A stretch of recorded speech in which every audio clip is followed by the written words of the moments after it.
Hyaje bimadu tuma mebala ango wara du de gusum gwaji me jandol. Tende zamdu ma ende je jabje o zavela ma jubela ma dande mela ma dara ma la ginjasum de kinde do ba. Mizin yine gube du je so ande so du je jinje ze da son de la na jula juan ze do.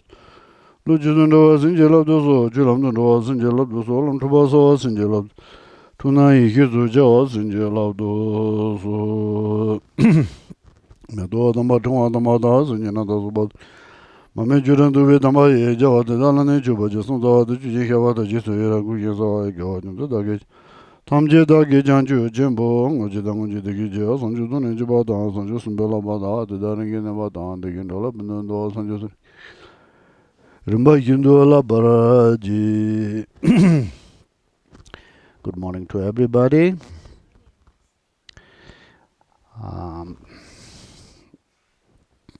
It's been about almost a year since I gave a link from here, from my own cabin, from our Samtiling Retreat Center, Longchen Jingmi Samtiling Retreat Center, and we have all got 1 year older. I hope all is well with you all. Thanks for joining the link teachings, as well as also a link personal talks of many of our students and fellow Sangha members.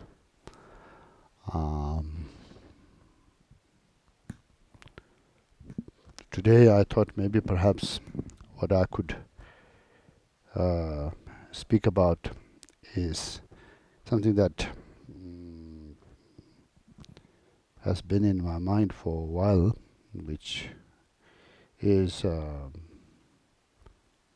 Nyingru, a piece of bone in the heart, as it is translated. And now, of course, people do have piece of bone in their heart, which means a strong perseverance under any conditions, good and also difficult conditions, to be able to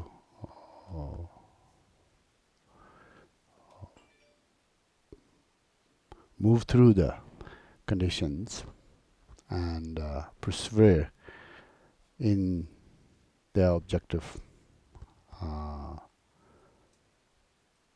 goal, to be able to accomplish what they set out to accomplish. I think this could be said as a sort of a good character of any human beings, whether it is someone who is in the spiritual path or someone who is not in the spiritual path. This character or this quality is going to support them very much if one has that, because the conditions are not always secure as you wish. Conditions change, even if you think you have secured the conditions for you to do well and for you to persevere and accomplish what you set to accomplish. In the many cases, surprisingly, actually, people finish high school and then they also finish undergraduate and graduate, and they go go on getting jobs and becoming a professional and then have family and raise children. And, they're able to do a lot. So in that sense, it's sort of, though of course in all of that it requires a perseverance and Nyingru, but it's not unusual that people are able to do those things. It's almost like now in the modern world, particularly a place like America or Europe, anyone to do well in the secular world, one needs to actually have a Nyingru in that way. You cannot be wishy-washy. You cannot be sort of a carefree, hippie type of person to be able to really do well. Though there are many people like that.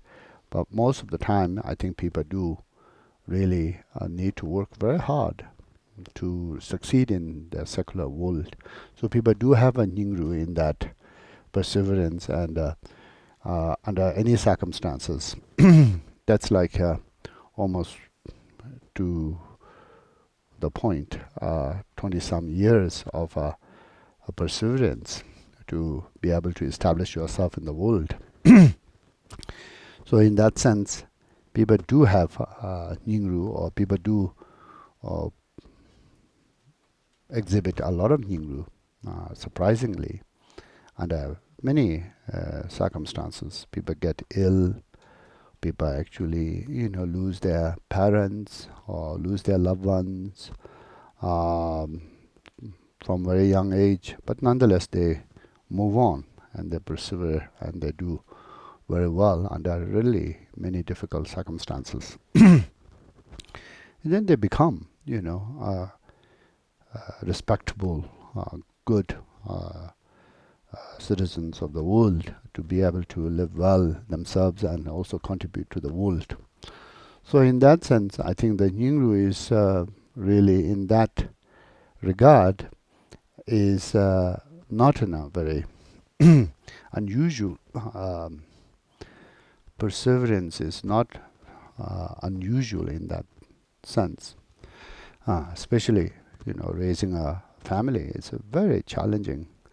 I don't know how in the old days people did it with so many kids, especially Irish families who have 15 kids and 21 kids that I know one family had. I don't know how they did it, but anyway, they did it. And all of them turned out really good. Now, in the Dharma, then it's a different.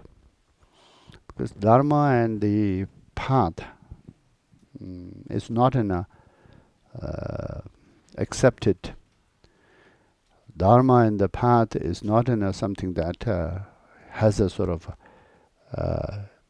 payback result immediately to be seen, immediately to be able to experience, especially in the material gain, then it requires a lot of faith. And so this faith and the perseverance together, then we have to work very continuously. So, and then there's of course the outer challenges to try to meet all the needs of one's life and the family's life, and to be a responsible person. There's that challenge, and that takes up a lot of time. And then there's one's own inner challenges, and that inner challenges is even sometimes, to me, much more of a real challenge. That inner challenge is one's own sort of doubt, or one's own sort of, not really a doubt in a sense, doubt as you are very sure that there is no really a sacred world, or there is no really a world outside of this world, or there is no really a next life.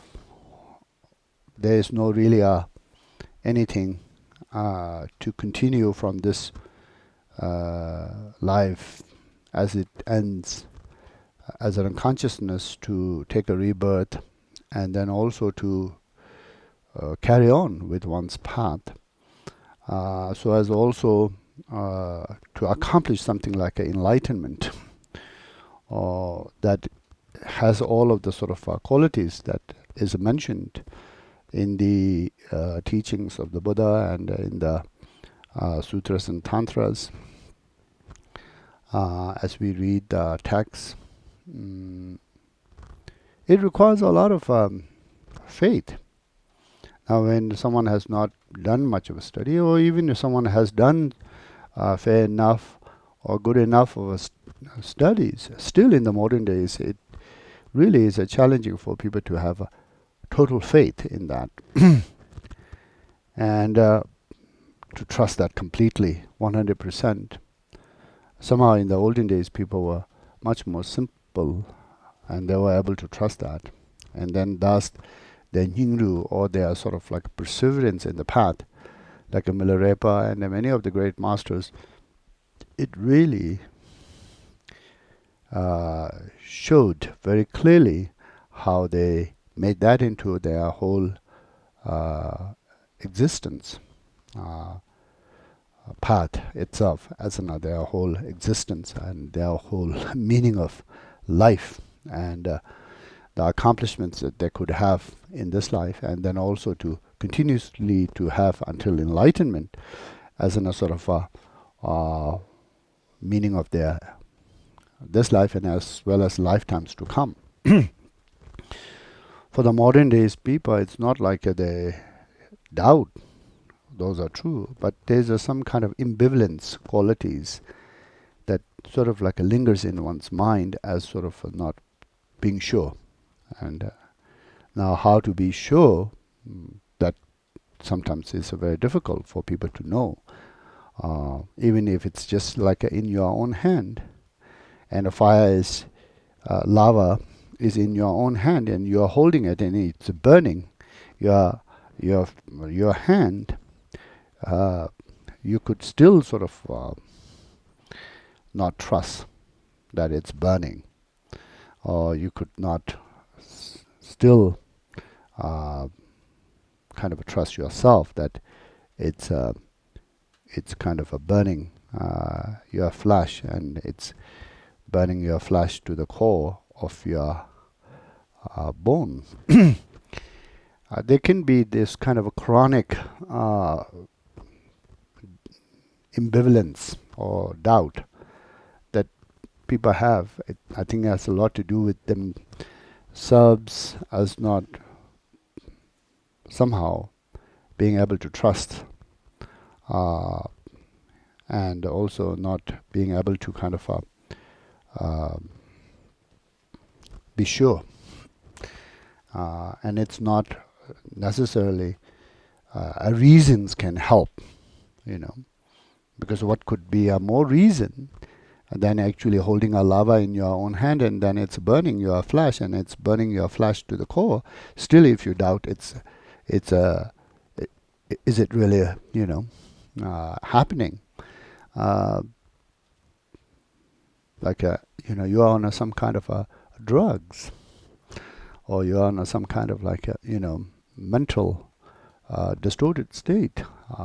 One can actually doubt that. Like that, many times I think in our human life, if something is really happening to us, and something is really happening to us in a positive way or in a negative way, or whatever ways, to really sort of know yourself, or to be sure of yourself, sometimes there is a sort of this, as I said, the chronic kind of an doubt of not being able to trust oneself, or not being able to kind of know oneself well enough, or or don't want to actually trust oneself, don't want to know for sure, because then that sort of like makes you uncomfortable. Or that makes you sort of, out of your normal range of emotions or normal range of mindset. Makes you feel uncomfortable. So because of that, then I think there's a lot of, we could be on the path, we could be practicing, we could be sort of like, doing all that we are supposed to do. But at the same time, there could be a sort of like doubt, along the way, is this working? Is this working? Is this really helping? Is this really true? Is this really getting us anywhere? Or is there a sort of like, life after this life and the sacred world outside of this world? Is there a sort of path that leads to enlightenment, and all of the qualities of enlightenment could really be one day achieved by mankind in general, and particularly oneself? There's that kind of doubts, I think, can carry on sort of almost to hurt oneself, almost to sort of undermine oneself. And I think there has to be some real blessing or big shift in one's own thinking. What choice you have, to not believe. If you have come this far, what choice you have, or what gain you have, by actually not believing, and what gain you have by believing.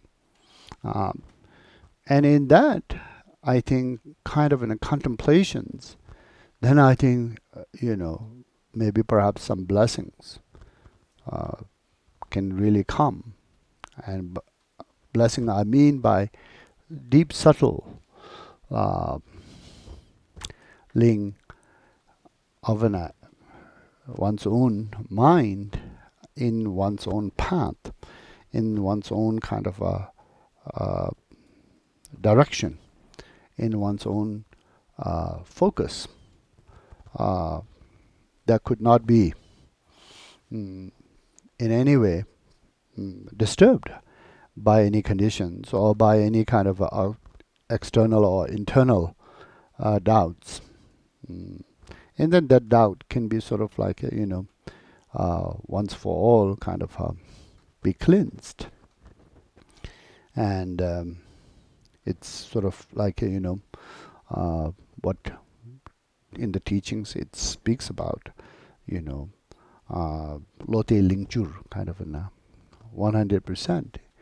Like what if you are having an emergency surgery of a bypass of your heart, and you are going into the operation theater, what choice you have to sort of linger in the doubts whether that's good or not for you, or whether this doctor is right or not for you, or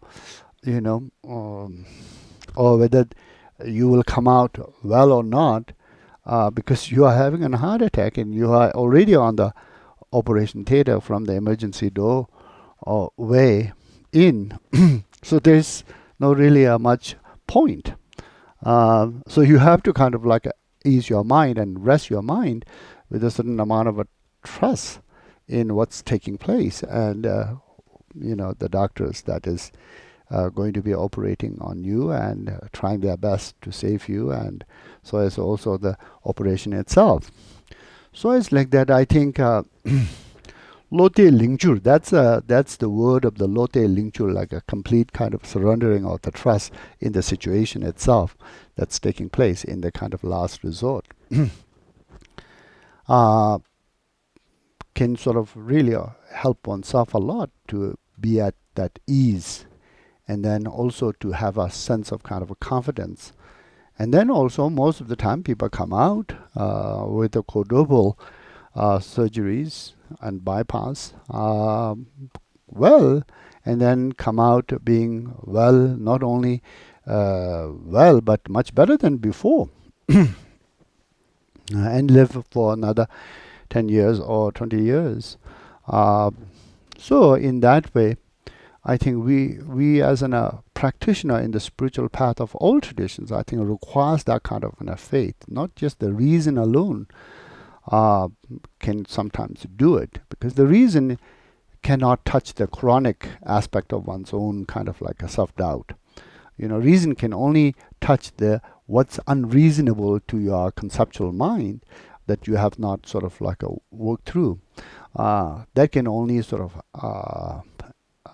be elevated or relieved. But the chronic part has to do much more with one's own heart, much more one's own core habit, basically, and the conditions of the habit that has been formed there in the first place. And then some blessings has to come to sort of wash that off and then change that. Now when that is there, blessing is there and it has washed off, and when the when there is the kind of like a Lote Lingchuru, or the complete kind of a trust is there in the kind of a spiritual path of one's own choice and in what one is doing and what one has a sense of kind of a real for many years, for 30 years or 40 years of an experience of repeatedly trusting one's own, experience of, let's say, the nature of one's own mind, or the practice of the kind of a bodhicitta, or just the kind of like the experience of, trusting the teachings from the impermanence onwards to anything that the teaching sort of has revealed you as a being a true experience of the world and life in samsara. All of this accumulations of knowledge, and the knowledge that sort of has spoken to you as a true knowledge of life in samsara, or life in the path, or experience as a experience of part of the path. And then the kind of most essential thing as a path, the nature itself, that shift that takes place from the ordinary consciousness to the sort of non-ordinary consciousness, that sort of like is a much more of a real palpable difference of how narrow it is, the ordinary consciousness, how kind of like ambivalent it is, and how sort of even the greatest certitude of the ordinary consciousness, it still is compounded with the kind of causes and conditions of itself. And then this kind of a shift that takes place from the ordinary consciousness to the sort of non-ordinary consciousness, that is the nature and the awareness of the nature itself, how expansive it is and how unconditional it is, and you cannot actually find any kind of shifts and changes in that, and it always stays as a sort of like a sky stays always as in a sky, and clouds may change and the weather may change, but the clouds and the weather changing in the space never changes the sky itself. At some point you have to trust that. You cannot be completely shaken up with the weather all the time, and then just trusting that somehow the weather is going to become a permanent state of the environment you live in. There has to be some kind of trust that the weather is conditional and the sky is not conditional. So in that way, all of this requires a lot of blessings. We know a lot of those things by conceptual, but to have a real deep bone trust and faith in them, I think we need a lot of, blessings. And with the blessings, then, there is that kind of in a deep, unshaking, unshakable faith and trust, and in all, in entirety of the path and the entirety of one's spiritual life. And then, you also have a little bit of this kind of an attitude, I think, well, if it's all delusional, let it be, I take the chance of let it be. I rather take the chance that it is, maybe perhaps all hoax and delusional than distrust one's own experience and constantly doubt and live in this chronic state continuously. So there's that kind of like surrendering to the kind of like one's own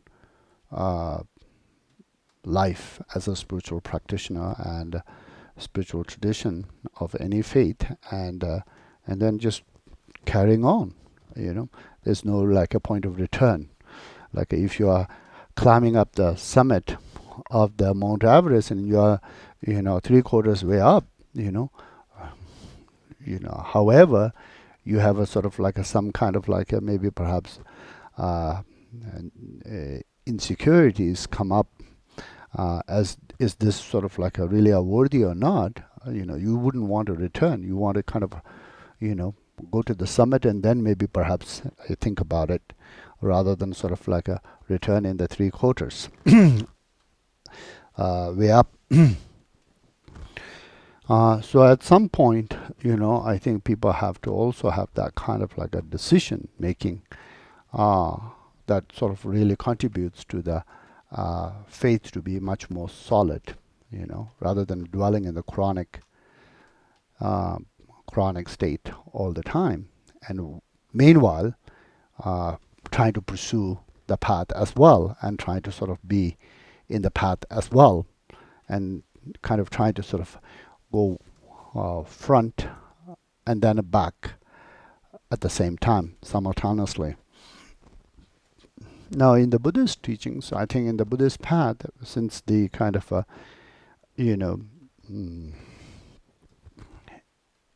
the faith is much more to be placed in the nature, and the nature that is,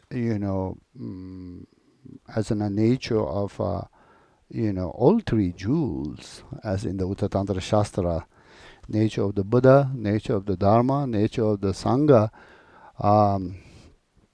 Both is actually those three first Vajra points are nature of the phenomena, dharmata, and so as also then the element, and so as also the enlightenment and the qualities and the activities, the qualities, all 7 points of Vajra are qualities of the nature itself. So then it's not like you are placing so much of, ultimately speaking, some kind of trust in a person or being outside of yourself. So I think that most probably helps a lot. I think, as I hear that there's in the other traditions sometimes a crisis of does really, the creator believe, a creator exists or not. There is not that kind of, I don't think, issues in the Buddhist teachings or in the Buddhist, because it's the nature that, we all kind of, place the highest of trust. But nonetheless, to address the chronic aspect of one's doubts and chronic aspects of one's own kind of like ambivalent state of mind, and that has nothing much to do with the reasoning. That has to do with the heart, and that has to do with the heart that is being conditioned by a certain kind of a habit. Though not everyone has this, but I think a lot of the times in the modern days, people always do seem to have that. But some I see, don't, and I really admire them, and I think there is a lot of a sense of great ease in their mind, and as well as also a great kind of like a comfort that their faith provides them. And then it sort of like also helps so much the Nyingru, the piece of the bone, or the perseverance to be strong in any conditions. People who have this kind of like a lote lingchur have a lot of perseverance in path, and go through any conditions, and face through any conditions with the gravest of the any kind of like a challenges and the pain and the loss. They seem to sort of have no much of any kind of a qualms about their own path and how to resolve any of the challenges that seem to be mounting up outside, because usually a lot of these challenges are challenges for us, because we have a lot of attachment to this life, and we have a lot of attachments to our preferences of this and that and this and that and this and that, and then also our preferences of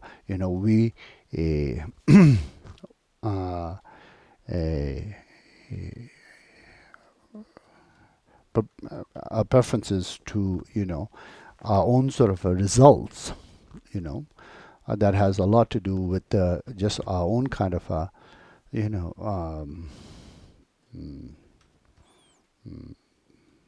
attachments of what we want to,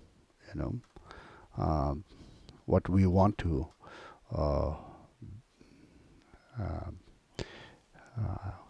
come out to have as a kind of like this story of the story of Milarepa's sister when visited Milarepa, said, why you have to do it this hard way, why don't you do it like our other lamas who have all this, great home, great, wealth, and great, disciples surrounding them, and golden throne, and and so much of fame, and so much of great steam in the world. Why you have to do it this way, the Dharma, Why can't you do it like the other? And the Milarepa, I think, said, well, and in my eyes, that's not Dharma. In my view, what I'm doing is the true Dharma. So I think the person who really has faith and who really has that kind of like, commitment and the dedication to the spiritual path, though of course maybe out of one's merit one will have all of those things, and it just maybe follows the person. But if it falls away, it really doesn't matter, because what one cares about is the one's own sort of like accomplishments the most, and one's own this kind of like a pristine intrinsic awareness, and then the experience of that, and then from that experience how you actually are able to live with all of your experience that unfolds from it, and that in itself has a sort of like a universe to live in and be part of, and thrive in that. So I think in that way, it really doesn't seem like anything outside, including the kind of like a deterioration of the physical conditions, physical sort of like which we need to have or to sort of live in this world. Otherwise, we wouldn't be in this world. If we don't have the physical body, we'll be in another world.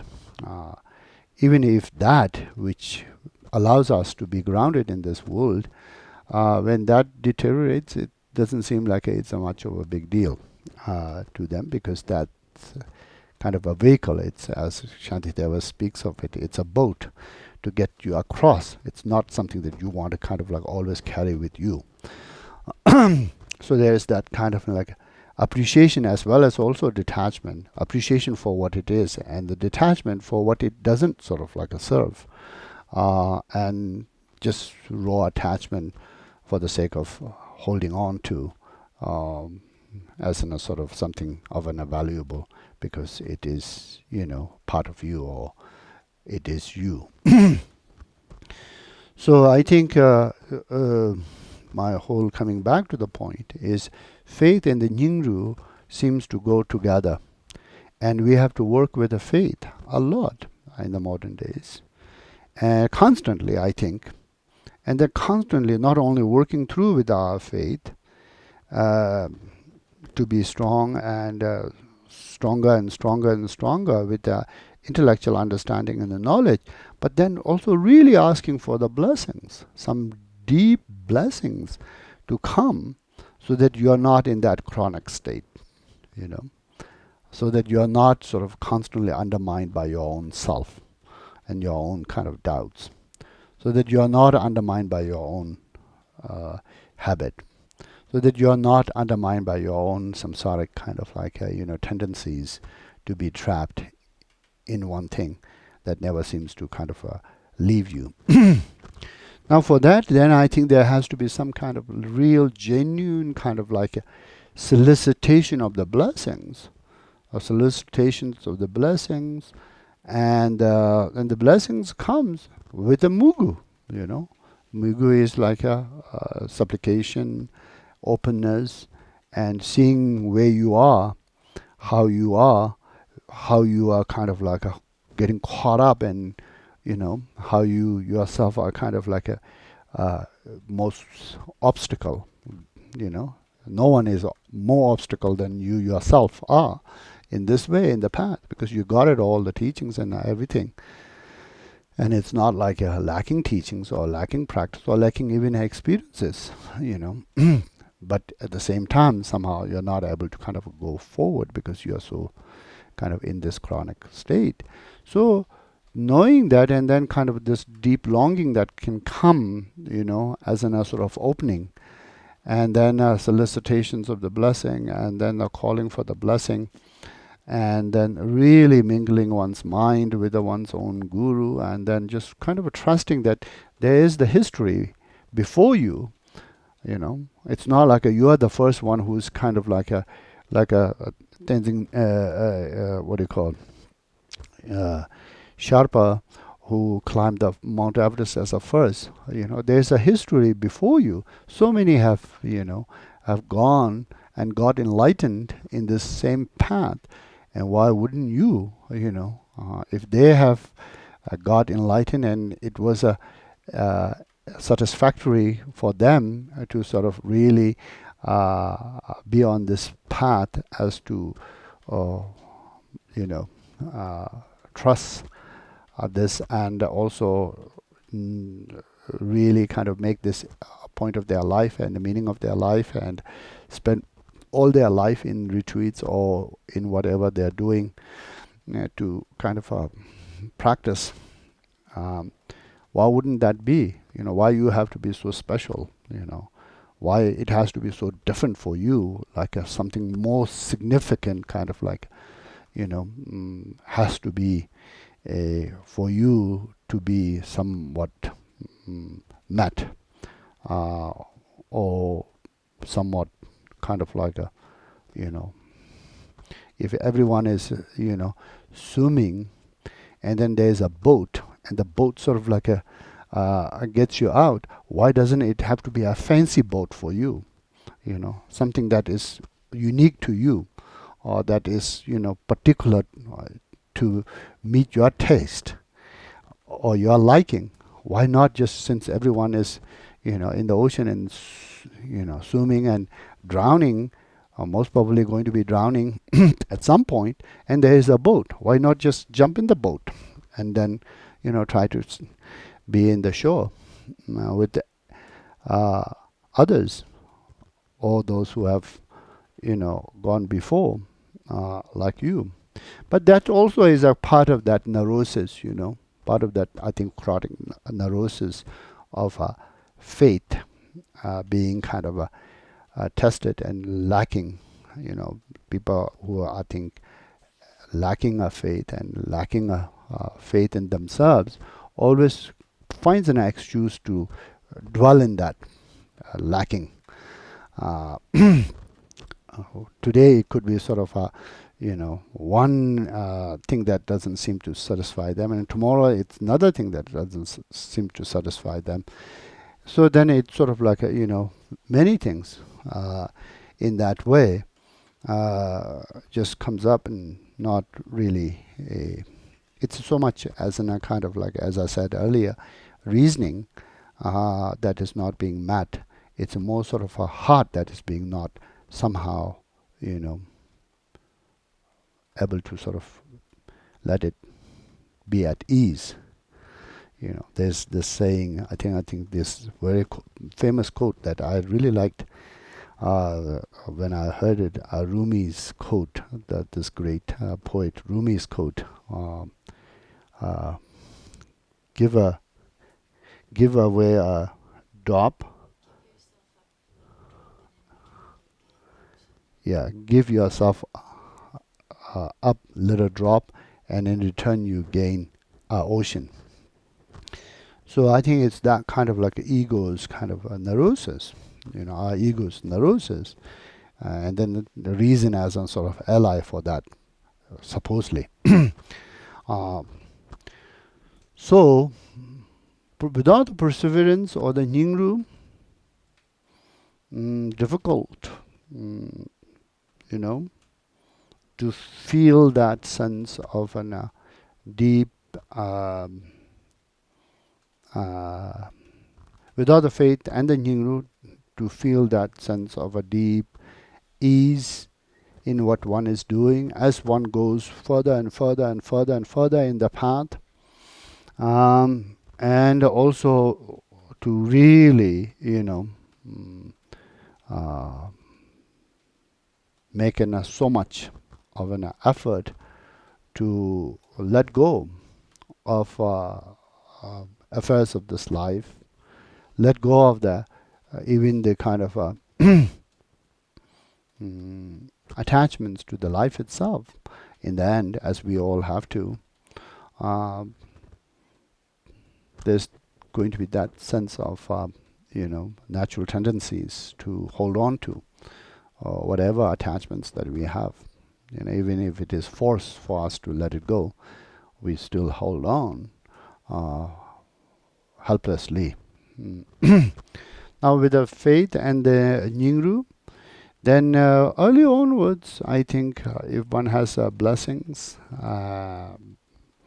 and the blessings touches one's heart, and the blessings touching one's heart, and the faith is being born, it's not like periodically you return into sort of like your own confusions, but underneath there is a sense of real, genuine kind of knowing of yourself,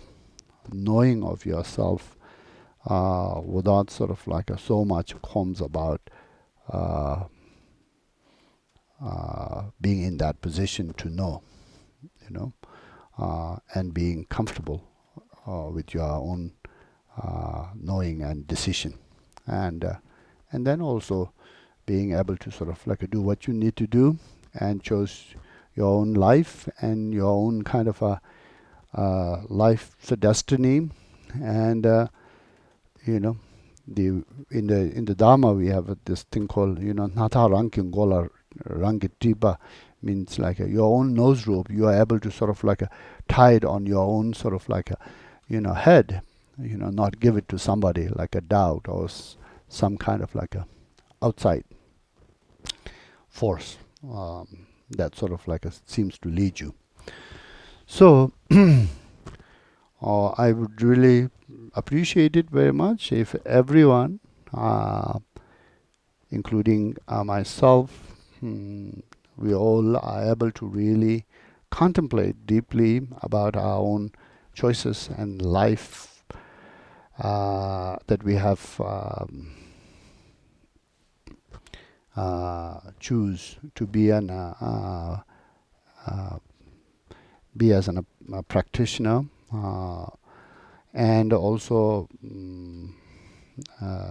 live as a practitioner, and die as a practitioner, and have the spiritual path as the most important meaning and the most rewarding